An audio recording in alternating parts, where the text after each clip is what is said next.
Assalamualaikum warahmatullahi wabarakatuh. Shalom, Om Swastiastu, Namo Buddhaya, salam sejahtera bagi kita semua. Mohon izin pembina, izin saya memperkenalkan diri. Nama saya Binsar Hakim Aritonang, NPT 1122050, asal kelas Meteorologi 4B. Dan sekarang saya akan membuat video untuk menjelaskan soal ujian tengah semester mata kuliah Meteorologi Tropis. Jadi, soal yang pertama yaitu jelaskan kondisi ENSO dan IOD pada website BOM. Baik, jika kita melihat dalam sumber berita di website BOM Australia, kita dapat melihat bahwa isi website itu adalah memberitakan kabar mengenai kondisi ENSO di wilayah Samudra Pasifik Barat dan Timur. Jadi sebelumnya kita telah mengetahui bahwa ENSO itu adalah anomali suhu permukaan laut yang terjadi di Pasifik Barat, dan hal ini juga berdampak bagi kondisi iklim di Indonesia. Pada web diberitakan bahwa El Nino Southern Oscillation atau ENSO menunjukkan kondisi netral. Kita dapat melihat bahwa dalam web ini terdapat grafik ENSO yang menunjukkan bahwa pada bulan Juni, Agustus, Oktober menunjukkan arah yang netral dan akan mengarah ke fenomena La Nina. Menurut sumber, juga La Nina akan diprediksi terjadi di akhir tahun 2024, yang dimana La Nina sendiri akan menyebabkan kondisi naiknya curah hujan yang terjadi di Indonesia. Pada pemodelan menunjukkan bahwa ENSO kemungkinan akan tetap netral setidaknya bulan Juli. Hal ini juga penting ditekankan bahwa tanda-tanda awal La Nina paling relevan untuk iklim tropis Pasifik yang berdampak bagi barat Pasifik yaitu Indonesia, serta bagian timur Samudra Pasifik yaitu perairan Peru. Kita sendiri mengetahui bahwa El Nino itu sendiri adalah naiknya suhu permukaan laut di daerah timur Samudra Pasifik di perairan Peru atau Amerika Selatan yang menyebabkan terjadinya konvektif awan meningkat di daerah Pasifik Timur, sehingga awan yang berada di Samudra Pasifik bagian barat atau Indonesia akan mulai bergeser ke arah Samudra Pasifik Timur, sehingga El Nino sendiri akan menyebabkan curah hujan yang menurun sehingga menyebabkan kekeringan atau musim kemarau yang panjang di wilayah Indonesia. Selanjutnya, untuk fenomena IOD sendiri, menurut website, untuk kondisi di saat ini, yaitu di bulan Mei, yang dikeluarkan mulai dari 14 Mei, yaitu bersifat netral. Hal ini telah terjadi selama 7 minggu berturut-turut, bahwa ambang batas IOD bernilai IOD positif sekitar plus 40 derajat. Perkiraan terbaru juga menunjukkan bahwa IOD positif yang lebih lemah akan mulai muncul dibandingkan perkiraan sebelumnya. Oleh karena itu, dampaknya bagi Indonesia bahwa musim kemarau di Indonesia akan segera berakhir oleh karena IOD ini. Sehingga apa dampak bagi Indonesia jika IOD yang terjadi sekarang yaitu netral?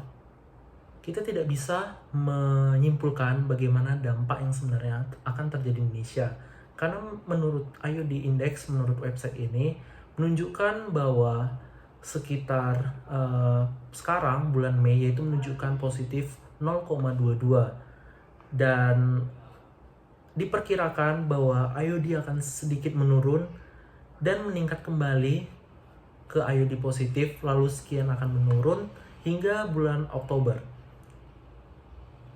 Sehingga dapat disimpulkan bahwa IOD akan selalu netral, bahkan mungkin akan mencapai IOD negatif. Sehingga bagaimana dampak dengan Indonesia? Dampaknya bagi Indonesia bahwa musim kemarau akan berhenti atau akan lebih banyak awan sehingga menyebabkan musim hujan, sehingga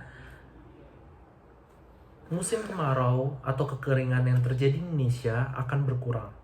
Menurut CNBC Indonesia, El Nino akan berada di fase lemah dengan indeks ENSO bernilai 0,94 pada Januari, Februari, dan Maret 2024 mendatang.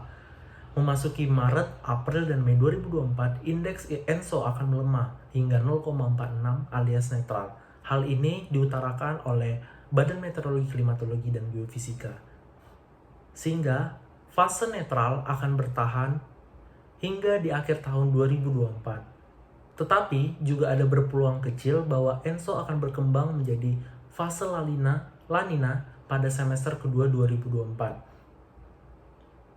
Jika kita melihat faktor ENSO yang akan diprediksi netral pada bulan-bulan yang tadi sudah disebutkan, BMKG menyebutkan bahwa curah hujan di Indonesia yang terjadi di sepanjang 2024 akan normal.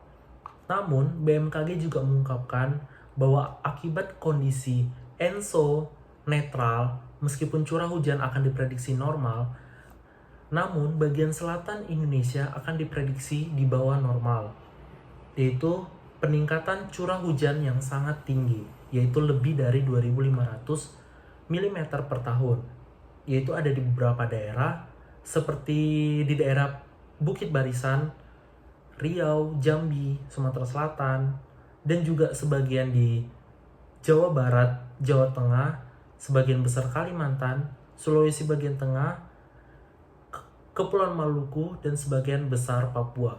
Oleh karena itu, dapat disimpulkan bahwa kondisi ENSO dan IOD yang netral akan menyebabkan kondisi curah hujan yang normal, terutama yang sudah diprediksi tadi di sepanjang tahun 2024. Namun tidak menutup kemungkinan bahwa meskipun curah hujan yang normal, akan tetap terjadi anomali hujan, yaitu peningkatan curah hujan di luar batas normal yang akan mungkin menyebabkan banjir seperti yang kita ketahui terjadi banjir bandang di Sumatera Barat. Oleh karena itu, perlu adanya penyiagaan atau peringatan dini terhadap meningkatnya curah hujan di daerah di Indonesia. Soal selanjutnya yaitu, apa itu equatorial waves atau gelombang ekuator? Jadi secara umum, equatorial waves ini adalah fenomena gelombang yang terjadi di atmosfer dan lautan yang terjadi di sekitar garis ekuator. Gelombang ini penting dalam dinamika lautan dan atmosfer karena berperan dalam proses transportasi energi dan momentum di daerah tropis itu sendiri. Sebenarnya, gelombang ekuator ini terdiri dari berbagai jenis gelombang. Namun, secara umum, gelombang Kelvin dan gelombang Rossby adalah dua jenis gelombang yang paling umum dianalisis karena berkaitan dengan pola pemanasan konvektif skala besar di lapisan troposfer ekuatorial. Gelombang atmosfer ekuator dapat merambat secara horizontal dalam arah timur maupun barat dan dapat merambat secara vertikal ke atas yang kemudian berinteraksi dengan aliran dasar di lapisan atasnya. Dapat dijelaskan aktivitas gelombang Kelvin dan Rossby pada gambar berikut.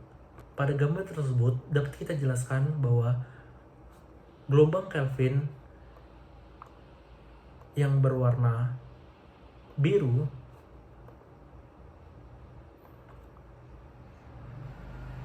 gelombang Kelvin ini bergerak ke arah timur dan tidak mengalami perubahan fase terhadap ekuator. Gelombang ini simetri terhadap ekuator dan memiliki kecepatan fase yang cepat. Berbeda dengan Rossby, yaitu yang ditunjukkan oleh garis merah. Gelombang ini bergerak ke arah barat dan memiliki panjang gelombang yang besar. Mereka lebih lambat dibanding gelombang Kelvin dan memiliki dinamika yang lebih kompleks. Gelombang Rossby ini juga mempengaruhi pola angin dan arus laut di wilayah tropis dan subtropis.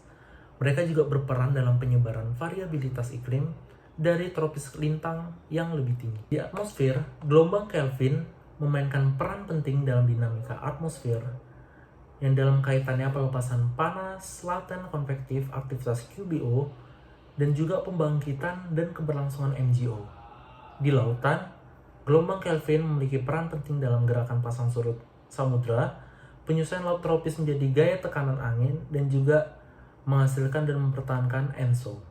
Nah, gelombang Kelvin ini bergantung pada satu, gravitasi dan stratifikasi stabil untuk mempertahankan osilasi gravitasi.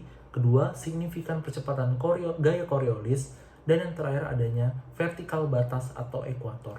Gelombang Rossby atau juga dikenal sebagai gelombang planet adalah osilasi atmosfer dan samudra dengan panjang gelombang yang biasanya merambat sejajar dengan garis bujur. Gelombang laut Rossby ini memiliki panjang gelombang ratusan kilometer dan gelombang atmosfer ribuan kilometer yang dapat memakan waktu 10-20 tahun untuk menyelesaikan siklus periodiknya. Baik, jadi kesimpulannya bahwa gelombang ekuatorial ini adalah komponen yang sangat penting dari sistem atmosfer serta lautan terutama di wilayah tropis. Equatorial waves ini juga memiliki peran kunci dalam transfer energi. Nah, dengan memahami jenis-jenis gelombang pada equatorial waves ini akan sangat berdampak baik pada prediksi perubahan cuaca, iklim, serta mengembangkan model prediksi yang lebih akurat, terutama bagi para meteorologis. Selanjutnya, mengenai global wind circulation atau sirkulasi angin global.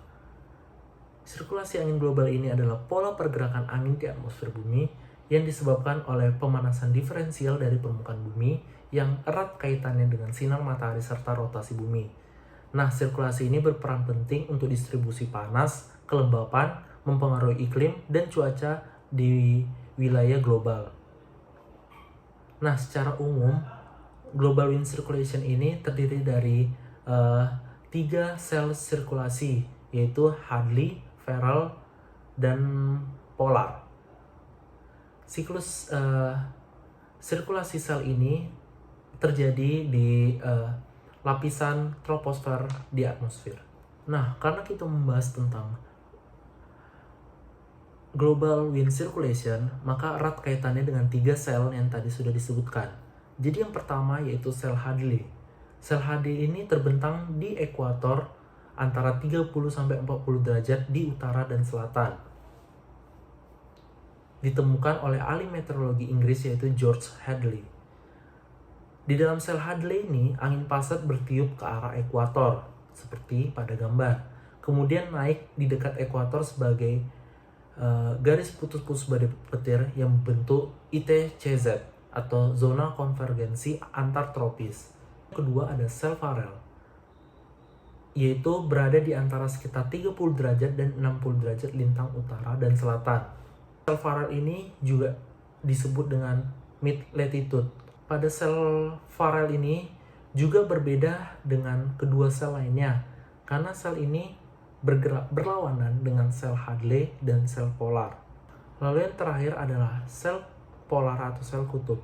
Itu sel yang paling lemah dan paling kecil yang membentang di antara 60 dan 70 derajat utara dan selatan sampai ke kutub. Nah, dari jenis-jenis sel pada sirkulasi angin global yang telah dijelaskan, erat kaitannya juga dengan gaya Coriolis yang menyebabkan perputaran sel yang berbeda tersebut. Jadi efek Coriolis itu adalah defleksi yang membelokkan udara ke kanan di belahan bumi utara dan ke kiri di belahan bumi selatan. Nah, efek Coriolis ini membuat sirkulasi udara bumi melengkung dan tidak berada dalam garis lurus.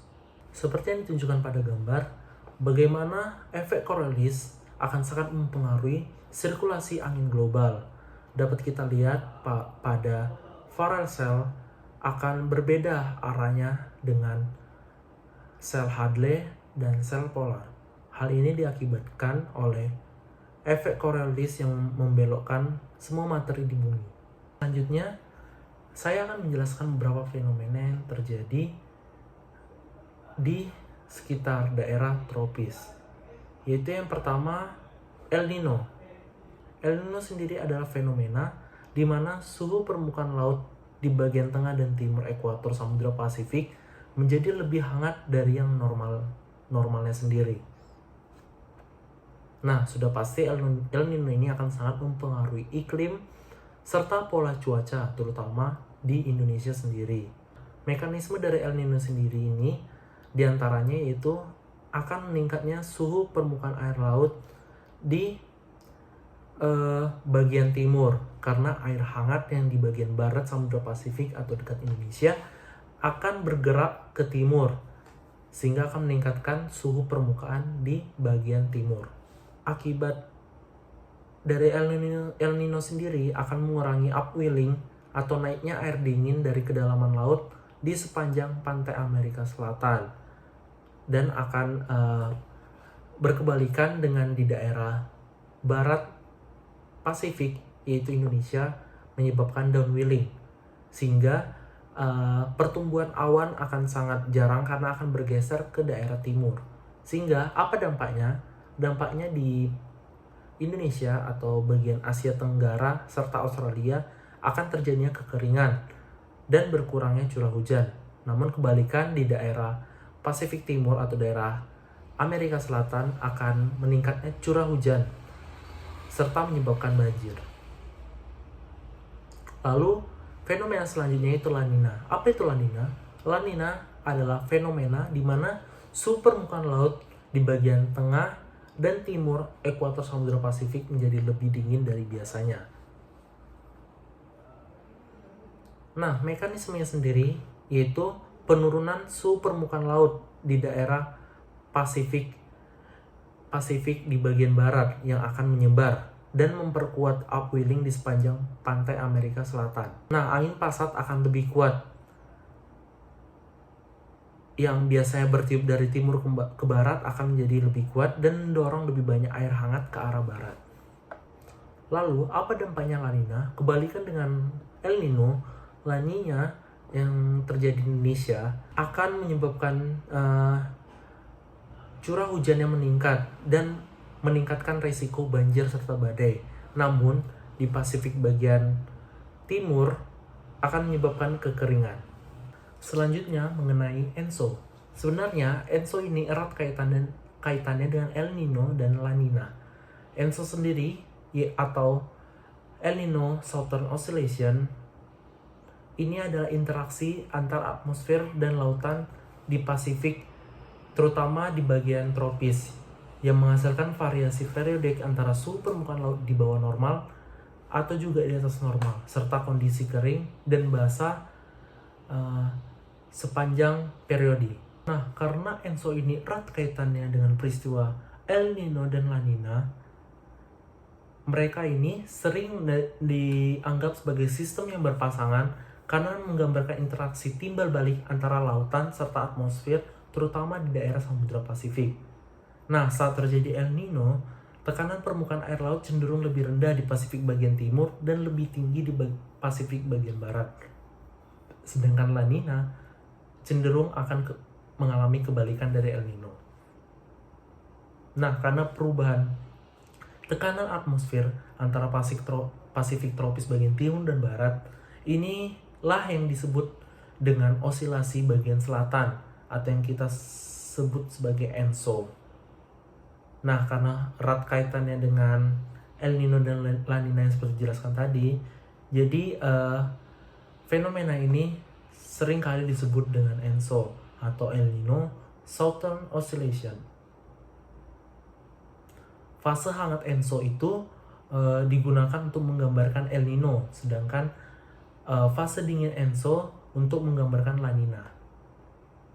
Nah, supaya kita paham, gambar di sini akan menjelaskan tentang fase ENSO, di mana ENSO netral, angin pasat, permukaan bertiup ke arah barat melintasi Samudra Pasifik Khatulistiwa, berembus ke permukaan laut. Nah, angin ini menghasilkan arus ke arah barat.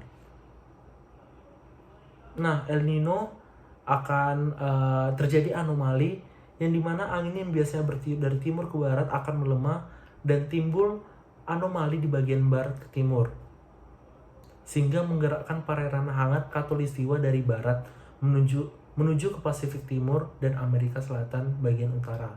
Hal inilah makanya Indonesia terjadi kekeringan pada saat fase El Nino.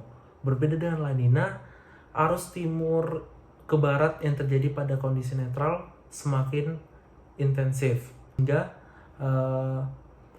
suhu permukaan laut yang dingin akan mulai menyebar di Pasifik bagian barat. Nah, berbeda dengan La Nina, selama kondisi La Nina, arus timur ke barat yang terjadi pada kondisi netral semakin intensif, sehingga suhu permukaan laut di bagian barat Pasifik akan meningkat, sehingga pada fase La Nina, Indonesia akan mengalami curah hujan yang meningkat. Selanjutnya, fenomena Borneo Vortex. Borneo Vortex ini sering terjadi di bagian lepas pantai barat laut Borneo atau Pulau Kalimantan.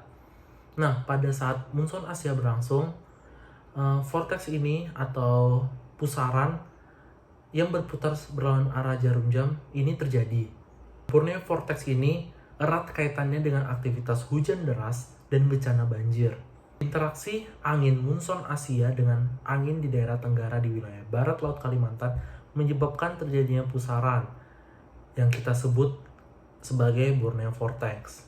Secara umum, Borneo Vortex ini akan meningkatkan curah hujan Indonesia di bagian barat dan tengah, terutama di bagian Kalimantan.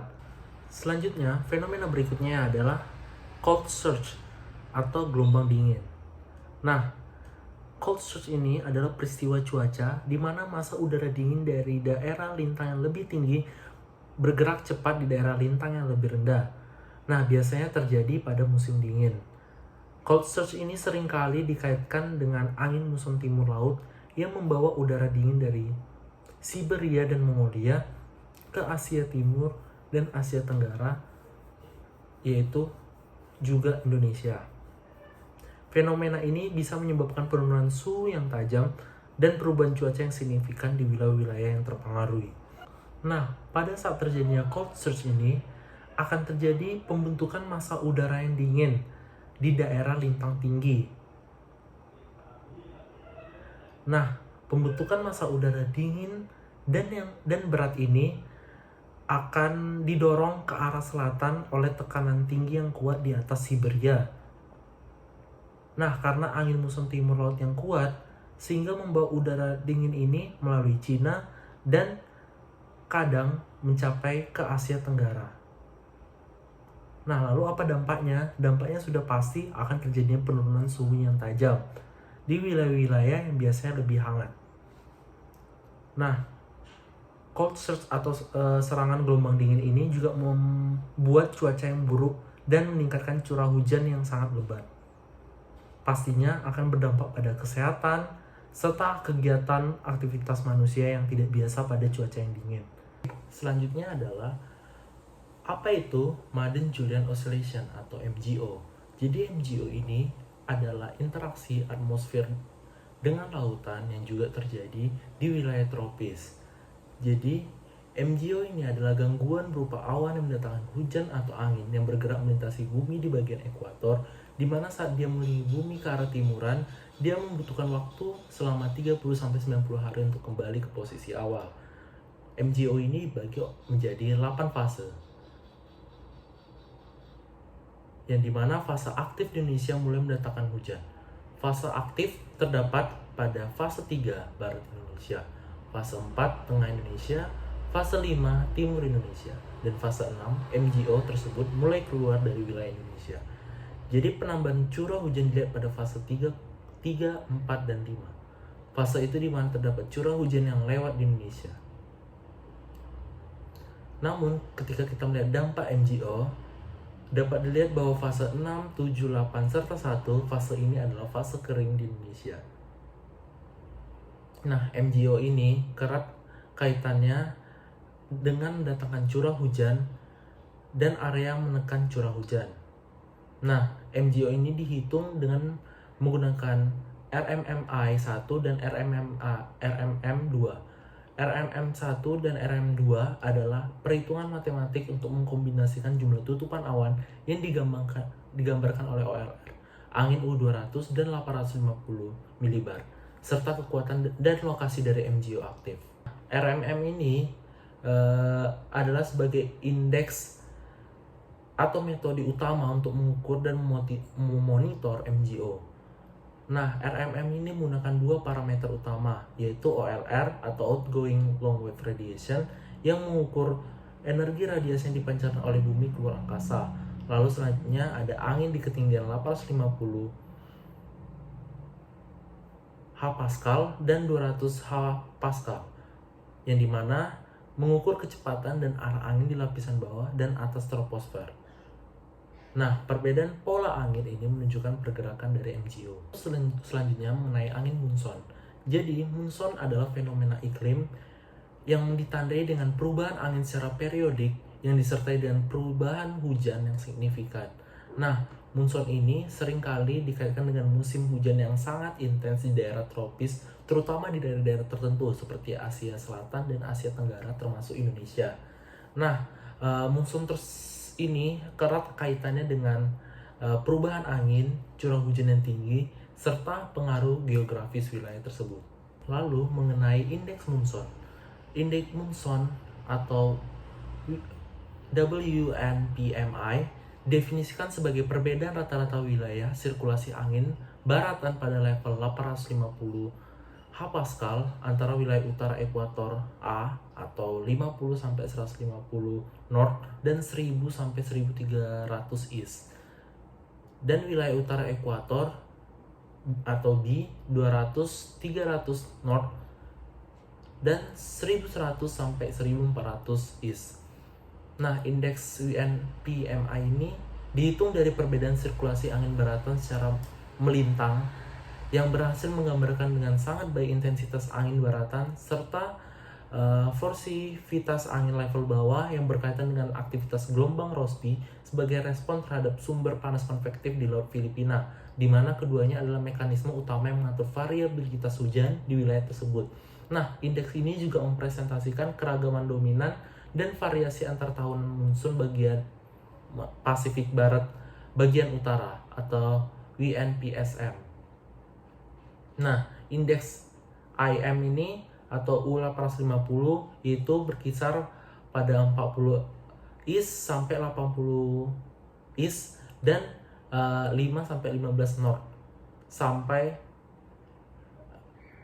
U850 atau dari 70 East sampai 90 East dan 20 sampai 30 North. Nah, rumus untuk indeks monsun barat laut Pasifik atau WNPM adalah indeks WNPM sama dengan U850 yaitu 100 sampai 130 East dan 5 sampai 15 North. Dan 850 yaitu sekitar 110 East sampai 140 East dan 20 sampai 30 North. Lalu masih mengenai monsun, yaitu ada istilah yaitu monsun break. Jadi monsun break ini adalah periode singkat di mana hujan musim monsun berhenti selama beberapa hari atau minggu. Nah, fenomena ini umum terjadi di sub benua India. Pada saat ini terjadi masa kering di mana hujan sangat sedikit atau bahkan tidak ada sama sekali. Inilah definisi dari monsun break. Ada tentang CENS atau Cross Equatorial Northeast Surge, yang dimana fenomena ini adalah fenomena meteorologis berupa aliran angin permukaan yang berasal dari Laut Cina Selatan yang sangat kuat hingga melintasi ekuator. Nah, CENS ini erat kaitannya dengan peningkatan rata-rata curah hujan di sebagian wilayah Indonesia. Nah, inilah yang membedakan CENS dengan gelombang dingin biasa. CENS ini mempengaruhi konveksi di Laut Jawa serta Pulau Jawa dan terkadang menyebabkan curah hujan yang sangat tinggi.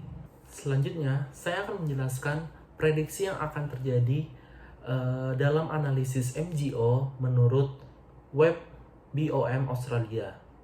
Nah, jadi seperti yang tertera di gambar, RMM1 dan RMM2 adalah metode matematika yang menggabungkan jumlah awan dan angin tingkat atas dan bawah atmosfer untuk mengukur kekuatan dan lokasi MGO sendiri. Nah, ketika indeks ini berada dalam lingkaran tengah, maka MGO dianggap lemah. Di luar lingkaran, indeks lebih kuat dan biasanya akan bergerak berlawanan arah jarum jam seiring pergerakan MGO dari barat ke timur. Seperti yang tertera di gambar, analisis pada Maret 2024 pada dasar harian 3 Maret 2024, MGO terlihat aktif di fase 7, 8, dan 1. Fase-fase ini berkaitan dengan peningkatan awan hujan di wilayah yang dilewati oleh MGO. Lalu, analisis pada April 2024, MGO diprediksi akan aktif di wilayah maritim Indonesia pada akhir dasar harian 1 hingga dasar harian 2 April 2024. Ini menandakan potensi peningkatan awan hujan di wilayah tersebut.